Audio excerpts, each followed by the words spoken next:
canto a ti con toda mi alma y ser.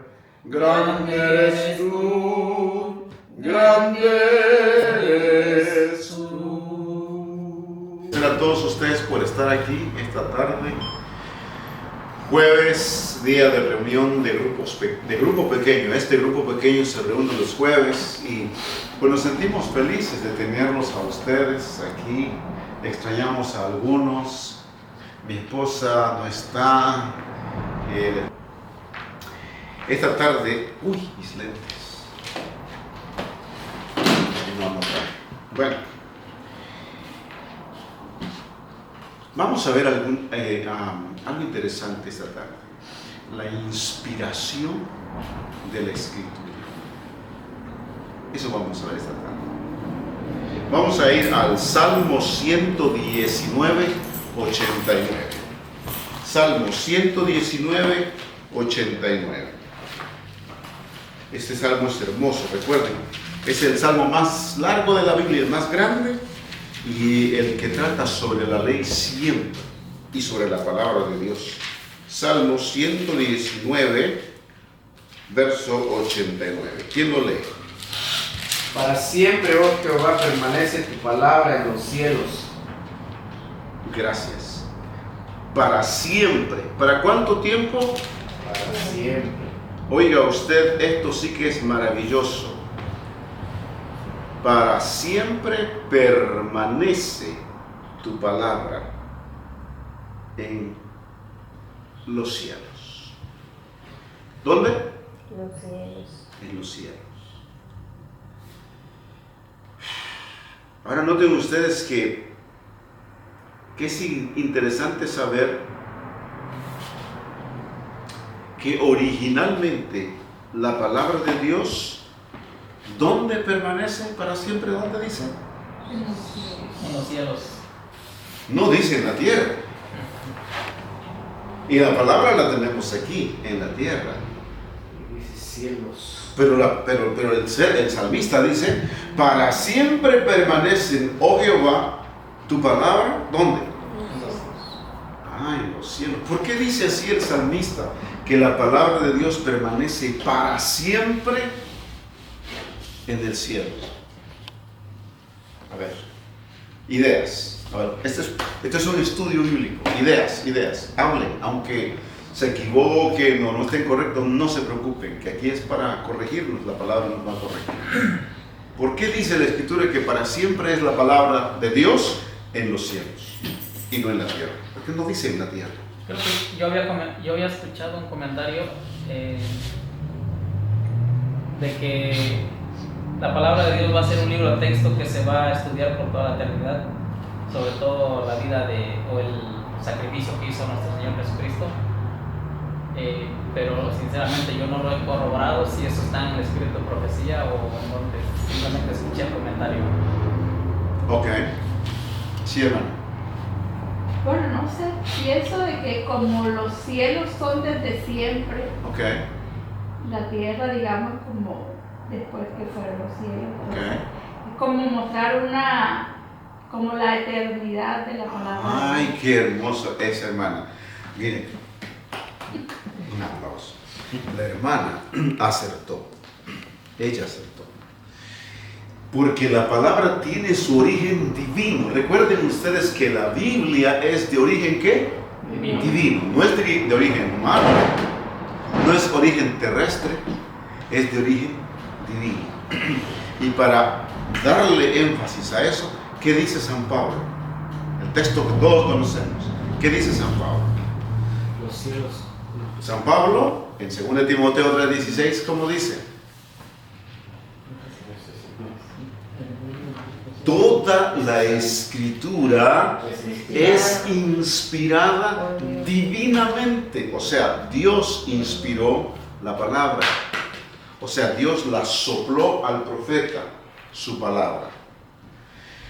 Toda la Escritura, dice, es inspirada divinamente. Toda la Escritura. No dice toda Escritura, porque esta es la Escritura. La Escritura. Porque hay otras escrituras, por ejemplo, tenemos la escritura de los musulmanes, que es el Corán. Esa es una escritura. Otra escritura es el Talmud de los judíos. Esa es otra cosa.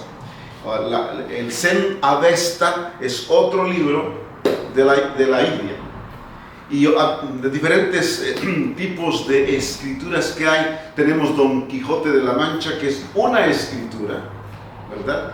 Tenemos en español Don Quijote de la Mancha, en inglés tenemos Dante Alighieri, ¿sí? Con la Divina Comedia tenemos ahí. Son diferentes escritos, esas son escrituras. No tenemos a Octavio Paz con sus libros, tenemos a varios escritores a nivel mundial con sus libros.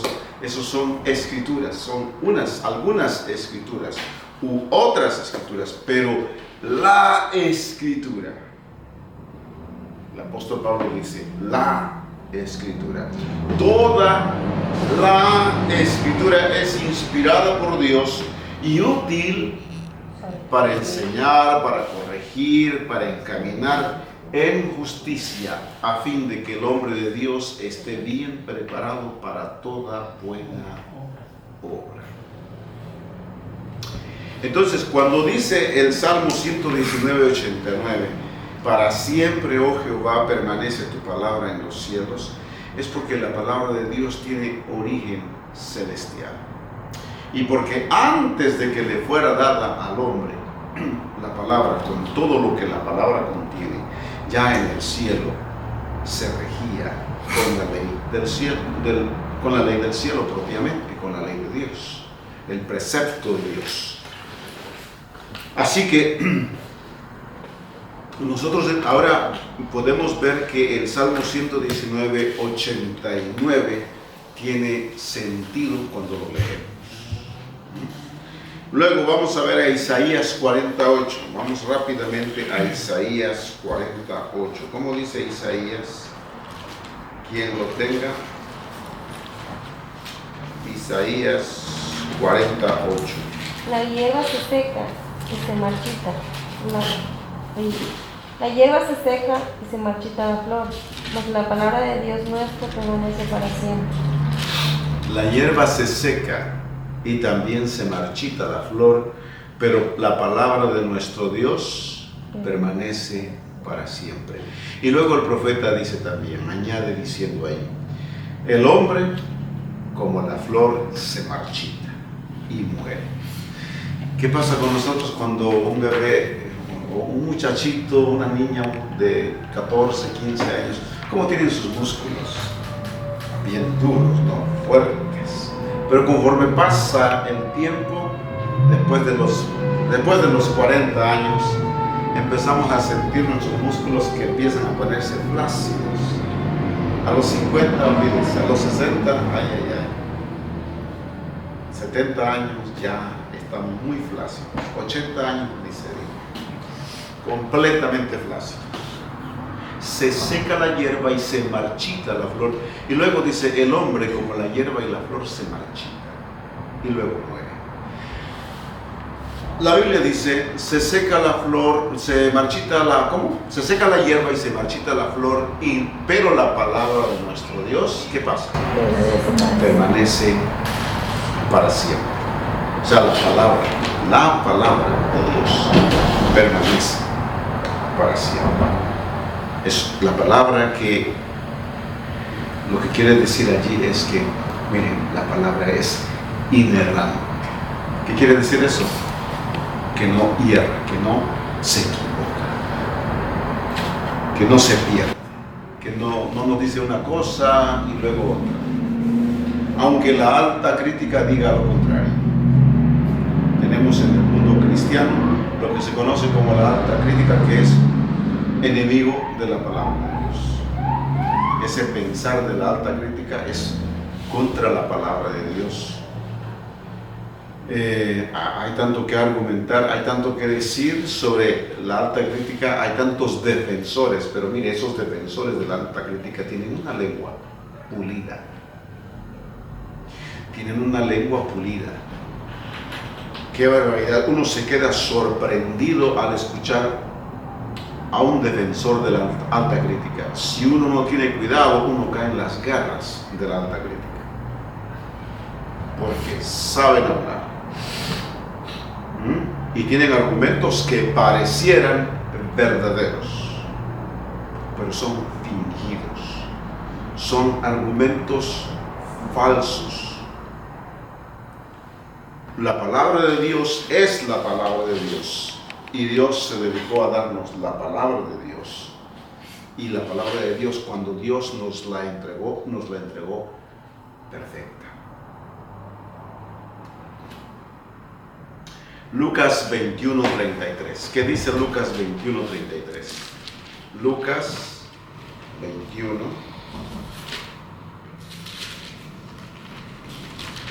¿Cómo dice? ¿Quién lo lee? El cielo y la tierra pasarán, pero mis palabras no pasarán. El cielo y la tierra pasarán, dijo Cristo. Este es Cristo hablando, yo. Cristo Jesús en el Nuevo Testamento. Aquí en mi Biblia, ese versículo está en rojo.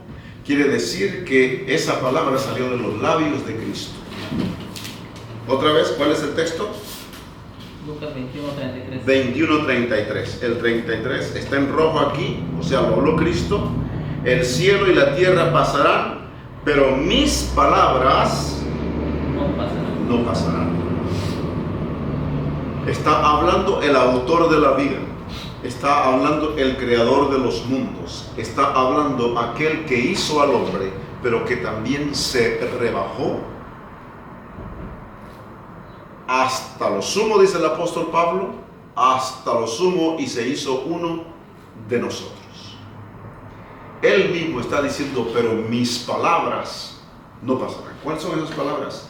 Las palabras que le dio a Moisés en el Pentateuco, las palabras que le dio a los profetas mayores y menores, las palabras que le dio a los escritores de los salmos, los proverbios, cantares, etc. Y luego el Evangelio, los 4 Evangelios y las cartas apostólicas y el Apocalipsis. Todo eso es la palabra de Dios que Cristo dice, mis palabras, ¿qué? No pasarán. No pasarán. No pasarán. Seguirán ahí fieles. Fieles. Juan 10:35 ahora. Juan 10:35. El Evangelio de San Juan 10:35. ¿Cómo dice? Quebrantada. ¿Qué quiere decir esto de no puede ser quebrantada? Mi abuela me decía, pásame un poco de maíz que lo voy a quebrantar en el metate. Y entonces lo molía y entonces hacía, bueno, después de cocinarlo, ¿no? Hacía tortillas, unas tortillas que no eran de molino, eran del metate y eran unas tortillas muy ricas porque el maíz estaba entre molido y no molido y era riquísimo. El sabor de esas tortillas son una cosa diferente, ¿no? Entonces también cuando ella asaba los frijoles negros y luego dice que los quebrantaba en el metate y hacía un polvito para hacer una comida. ¿Qué dice aquí la escritura? ¿Qué? No puede ser ¿qué? Quebrantada. Quebrantada. ¿Qué quiere decir eso entonces? Anulada. No puede ser destruida, no puede ser hecha así, ¿verdad? Yo agarro esta hoja y esta parte no me... Esta porción de la Biblia a mí no me parece que sea cierta, por lo tanto va para afuera. Yo vi en una ocasión a una predicadora que tenía su Biblia en su mano y comenzó a arrancar las hojas de la Biblia en presencia de la congregación y dice que no sirve. Oye usted, qué cosa más grande. La palabra de Dios no debe ser quebrantada. O sea, Dios en su palabra, tanto en el Antiguo como en el Nuevo Testamento, en Deuteronomios, tanto como en Apocalipsis, Dios dice, no le quites a la palabra. En el Antiguo Testamento Dios dice, no le quites a la palabra lo que ya tiene, porque te las vas a ver con Dios. Y en el Apocalipsis dice, ni le quites ni le pongas. Está prohibido quitarle o ponerle a la Escritura, añadirle. Porque dice, quien se atreva a hacerlo, a ese le serán añadidas las plagas que están descritas en este libro. Entonces Dios es muy celoso con su palabra. Dios cuida de su palabra con el solo propósito de que esa palabra nos llegue a nosotros completa. Ahora, hemos visto que Dios, según San Pablo, en 2 Timoteo 3:16, dice, toda la Escritura es inspirada por Dios. Es dada por Dios. Es otorgada por Dios. Miren que Dios lo que hace es entregar la palabra. La entrega, la da, la entrega. ¿Y nosotros qué hacemos? Extendemos la mano y la recibimos. Ahora, esto es de mucha importancia, porque esta escritura que ustedes tienen en sus manos, la Reina Valera, tanto como la King James en inglés, son la palabra entregada de Dios y se llaman el texto recibido. En latín es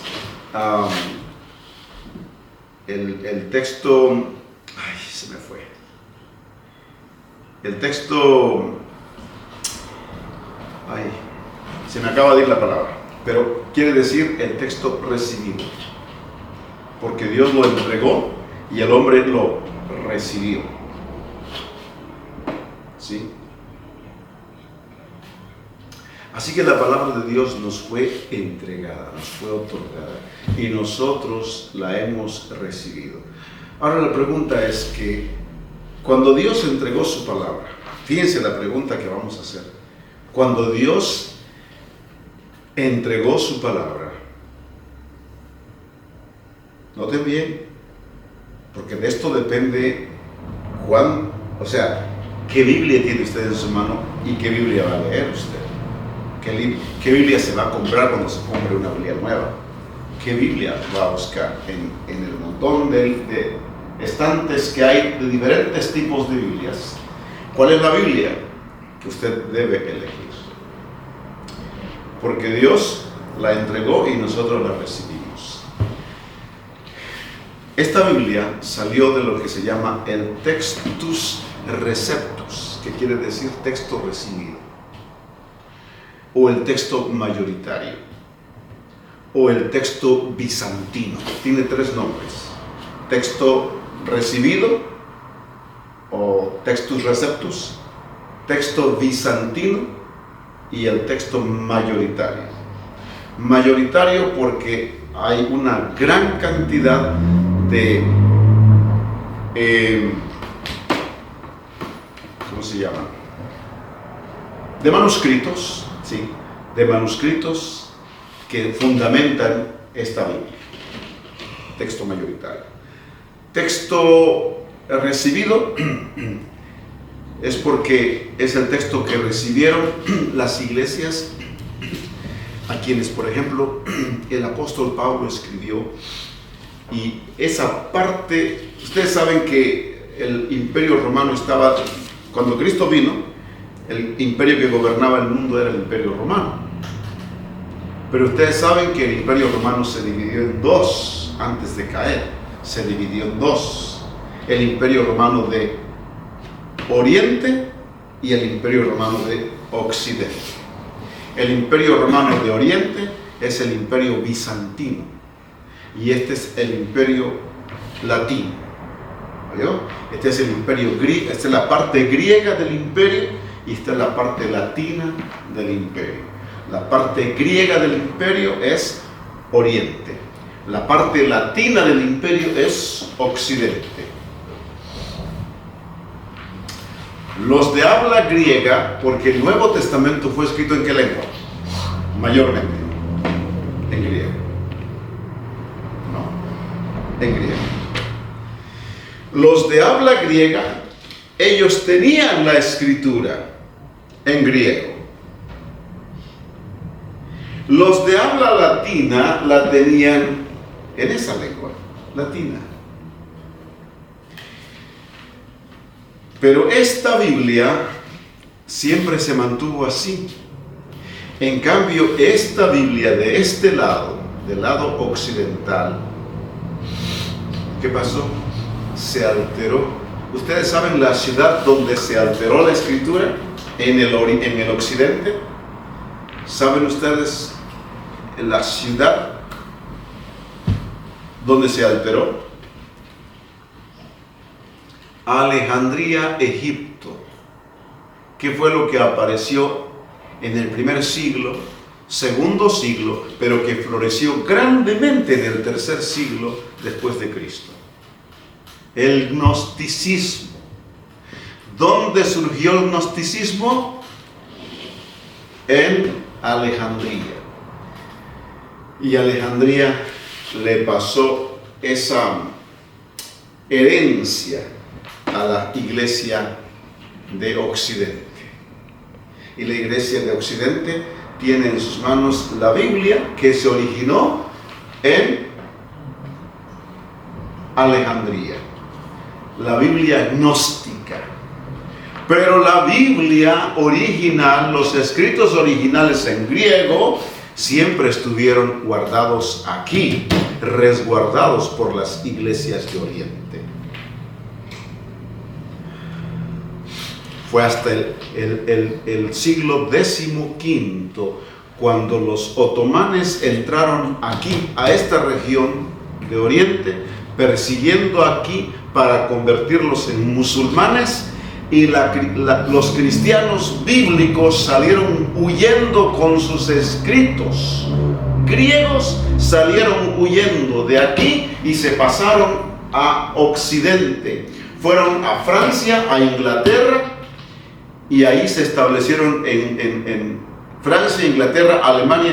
Ahí llegaron, se establecieron y comenzaron a enseñar las escrituras en griego. Y la gente se sorprendió cuando encontraron la palabra tan clara como no estaba en la escritura latina. ¿Entienden eso? Y uno de esos hombres que se sorprendió fue Erasmo de Rotterdam.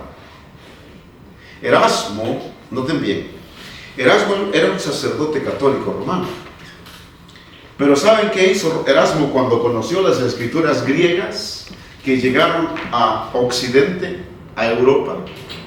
Se sorprendió tanto porque era un hombre muy sabio, un hombre completamente sabio, instruido, sacerdote católico romano, que cuando comparó las escrituras latinas con las escrituras griegas que le llegaron a su mano, él dijo, ¿qué diferencia hay? Y entonces él dijo, yo voy a hacer una Biblia de dos.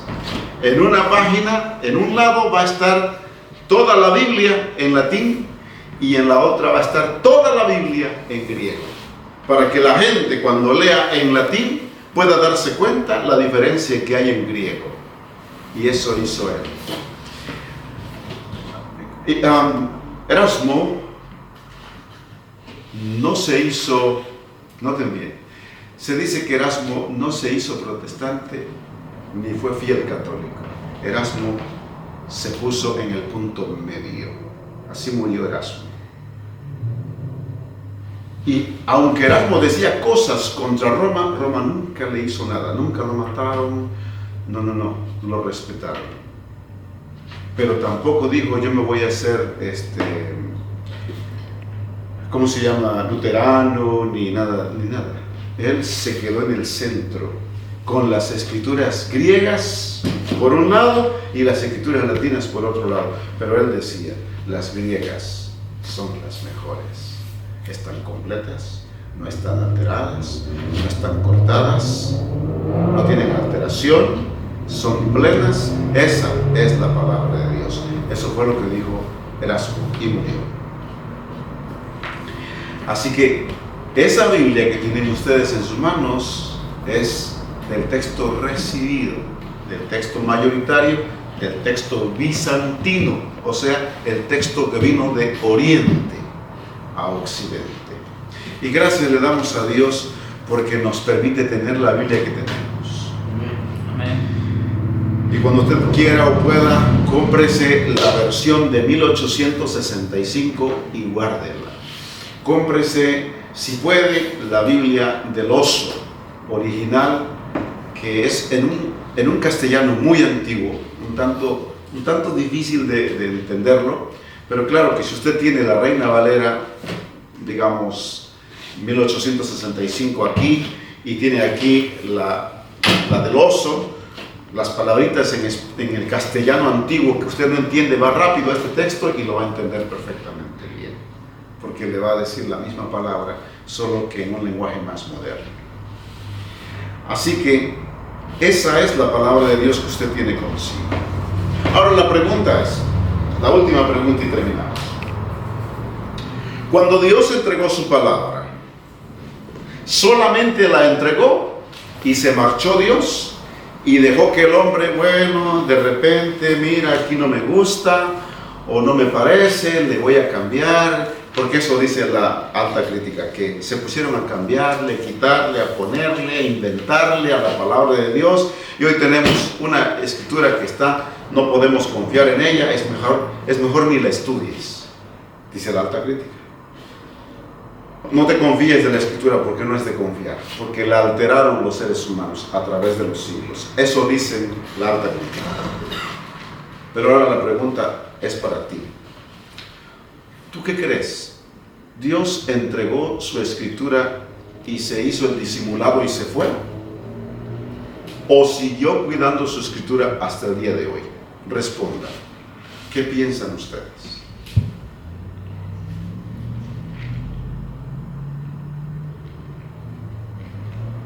Dios ha cuidado siempre la Sagrada Escritura, aunque ha venido el enemigo, porque tenemos el ejemplo en China, por ejemplo, hace unos años creo que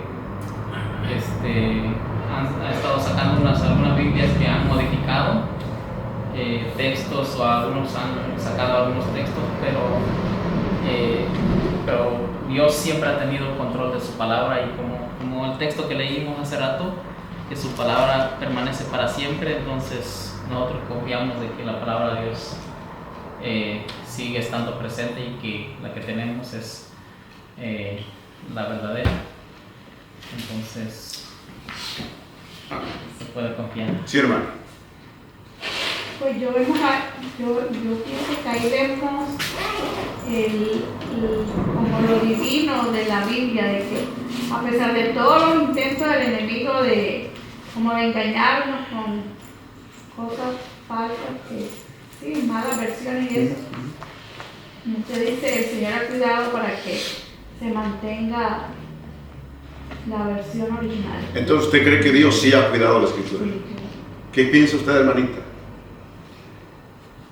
¿Dios ha cuidado o no ha cuidado su escritura? Claro, es eterno. Es lo que dice 2 Timoteo 3:16, toda la escritura es inspirada por Dios y útil para enseñar, para redarguir, para corregir, para instruir en justicia. O sea que Dios sigue enseñando, ¿no? Sigue enseñando a través del Espíritu Santo. Amén. Muy bien. Ya el hermano dijo, Damaso. En el tiempo cuando tenían que guardarla o esconderse para poder estudiar la palabra de Dios, Dios lo protegió y no fue destruida la palabra.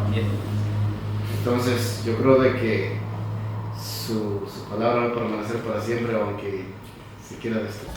Gracias. Ahora, noten ustedes, ya terminando, así como el Imperio Romano estaba dividido en Oriente y Occidente, hoy día el cristianismo en general está dividido en dos.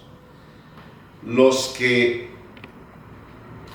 dicen el texto recibido, mayoritario, el texto bizantino es el verdadero. Y Dios lo cuidó y no hay que alterarlo. Hay que recibirlo como está. Y esa es la palabra de Dios. Por el otro lado, el mundo cristiano está dividido en un occidente donde tienen ustedes hoy día a las sociedades bíblicas unidas, que ya eso se dañó completamente. Nosotros no podemos confiar en las sociedades bíblicas unidas. Esa parte dice que la escritura está corrompida, que la escritura no te confíes de ella, que Génesis capítulos 1, 2, 3 y aún dicen que hasta el capítulo 11 de Génesis es ficción, es como ver una película de Hollywood. Es mejor ver una película de Hollywood que leerse esos capítulos de la Biblia, de Génesis, porque es puro chisme, es puro cuento. ¿Quién sabe que el borracho que se atrevió a escribir eso? Dicen ellos. Noten bien. Y luego dicen que Daniel no era ningún profeta. Eran por ahí 3 personajes que se inventaron cosas, que escribieron después que se cumplieron, después que pasó la historia del mundo. Dijeron, escribamos un libro que se llame Daniel y que diga que fue escrito aquí antes de que pasara todo esto. Es lo que dicen. Y allá adentro, ustedes tienen la Biblia, aquí estaba antes, pero se la llevaron para allá adentro. La Biblia de Jerusalén, una Biblia roja que tenemos allá adentro. Una Biblia católica, que por cierto fue escrita por eruditos católicos romanos en la ciudad de Jerusalén. Por eso se llama la Biblia de Jerusalén, porque ahí fue hecha. Y en el prólogo que tiene al libro de Daniel, dice eso. Daniel no fue un mero profeta, fue alguien, no podemos confiar. Noten eso. Con esas cosas metidas ahí como antes del libro, ¿qué te están diciendo? No confíes en la Biblia, no creas en ella. No creas en ella. Así que, hermanos queridos, tenemos que tener mucho cuidado en el momento cuando seleccionamos una Biblia para nuestro uso. Oye, tal vez usted quiera comprarse la Reina Valera 1960, aunque yo mejor le sugiero que se compre la Biblia 1865 o la 1911, que todavía está no tan alterada. La Reina Valera 1960 ya tiene algunas cosas que hay que cuidar, que hay que estar con los ojos abiertos, comparar un texto que usted entiende que no está muy claro, que como que está diciendo otra cosa completamente diferente de lo que debería decir. Búsquese la versión antigua y corrobore que esa palabra. Por ejemplo, Hebreos capítulo 9, versículo 25. Hebreos 9, 25. En la versión antigua, Hebreos 9, 25, dice de la siguiente manera. Por ejemplo, nada más, Hebreos 9:25, por aquí está. Hebreos 9:25. No traje lentes. A ver, 9:25, perdón, déjenme buscarlo. Dice, cuando Cristo entró no con sangre de machos cabríos, a ver si me ayudan. 25 dice, y no para ofrecerse muchas veces. No, ese no es, no es 25, es 20. O 28 dice, así también Cristo fue ofrecido una sola vez. No, tampoco. es antes. A ver qué dice más o menos. Dice, no con la sangre de machos cabríos, de toros o machos cabríos, sino con su propia sangre. 25, estoy mal, no es 25. En el 20, ¿no será? Dice, diciendo es la sangre del pacto que Dios ha mandado. Ay, Señor, ¿dónde está?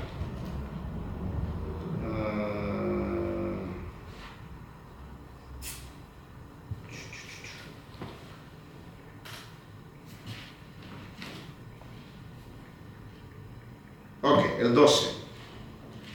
El 12, perdón, es el 12, no 25, 12. 9, 12. Dice, y no por sangre de machos cabríos ni de becerros, sino por su propia sangre entró una vez para siempre en el lugar santísimo. Las versiones antiguas no dicen así. Las versiones antiguas dicen entró en el santuario o entró en el lugar santo, pero no dice entró en el lugar santísimo. Y cuando ustedes buscan este texto en casi todas las Biblias, incluyendo las católicas romanas y las protestantes evangélicas modernas, la Dios habla hoy, la Biblia, la palabra de Dios para todos, la de traducción en lenguaje actual, todas esas Biblias, todas esas, incluyendo la Biblia que se llama, que dice él, un bautista, yo sí me sujeté a la palabra. Mentira, yo tengo esa Biblia. Él no se sujetó a la palabra, porque él tradujo así como dice aquí, que Cristo entró en el lugar santísimo, y la Escritura no dice que entró en el lugar santísimo. ¿Cuándo entró Cristo en el lugar santísimo? En 1844, no cuando subió ese 31, en el año 31. En el año 31 Cristo subió al lugar santo, y Juan lo ve entre los candeleros de oro cuando recibe la visión de Apocalipsis. No lo ve junto al arca del pacto, lo ve entre los candeleros. Los candeleros están en el lugar santo, no en el lugar santísimo. ¿Notan eso? Ahí ya hay una cosa interesante. Y por eso cuando leemos la Reina Valera 60, debemos tener cuidado. Porque hubo una reunión de varios evangélicos y un cura jesuita que estuvo allí para hacer esta Biblia. Se llama, el cura jesuita era un cura jesuita, que cuando él entró hizo estos cambios, tanto en la Reina Valera como en la King James en inglés, lo subieron en el Vaticano, lo subieron a cardenal. Él se llama José María Martini. Él es un cardenal ahora. José María Martini llegó a ser cardenal por el gran trabajo de alterar la palabra de Dios. Junto con los evangélicos se unieron y cambiaron muchas cosas, entre ellas esa palabra, que Cristo cuando subió en el año 31, subió y entró al lugar santísimo. La Escritura no dice así. Dice que entró al santuario, dice que entró al lugar santo, pero no entró al lugar santísimo. ¿No también eso? Así que cosas como esas hay que estar con los ojos bien abiertos, bien abiertos. Que Dios nos bendiga y que nos ayude a nosotros para al estudiar la palabra de Dios, la hagamos siempre con oración para que el Espíritu de Dios que inspiró la Biblia nos enseñe, porque tenemos material para darnos cuenta que es verdad. ¿Entienden? Amén. Gracias a Dios por eso. Así que, hermanos, este es el mensaje de esta tarde. Dios bendiga a cada uno. Amén. Perdonen que me alargué un poco, pero yo no quería alargarme tanto, ya son 8:30. Bueno, vámonos entonces a cantar y nos vamos. ¿Qué cantamos? Corito. ¿Qué? Quédate, Señor. Quédate, Señor, quédate, Señor, en cada corazón. Quédate, Señor, quédate, Señor, quédate, Señor, en mí. Oh Cristo mío, haz de mi alma un altar para adorarte con devoción. Oh Cristo mío, haz de mi alma un altar para adorarte de todo corazón. Amén. ¿Cómo se llama el muchacho?